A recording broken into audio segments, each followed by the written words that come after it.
Allohim, senga yaratgan narsalaring adadicha hamd bo'lsin. Senga arshing vaznicha hamd bo'lsin. Senga kalimalaring siyohicha hamd bo'lsin. Senga yo suyukligim, to rozi bo'lguningcha hamd bo'lsin.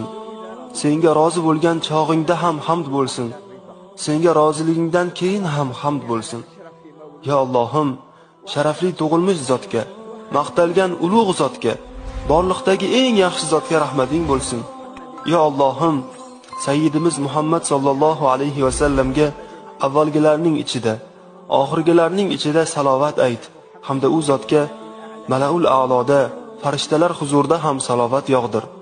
Ya Allohim, sendan bizni haddan oshiradigan boylikdan panoh tilaymiz. Sendan seni unuttiradigan kambag'allikdan panoh tilaymiz. Sendan bizga ozor beradigan do'stdan panoh tilaymiz. Sendan bizni chalg'itib, band qiladigan dunyodan panoh tilaymiz. Ya Allohim, bir lahza sening marhamatingga sazovor bo'lish dunyo va undagi barcha narsadan afzaldir. Sening huzuringda ofiyat va omonlik, salomatlik va iymon bor. Sening huzuringda bo'lmoq naqadar buyuk sharafdir. Senga yolvorib roz aytsak, bizni eshitasan. Sendan so'rasak berasan. O'zing hukm qilasan. Sen huzuringdagi farishtalarga shunday deysan: Ey farishtalarim, meni suyganga qaramaysizlarmi? Meni zikr qilib o'tirganlarga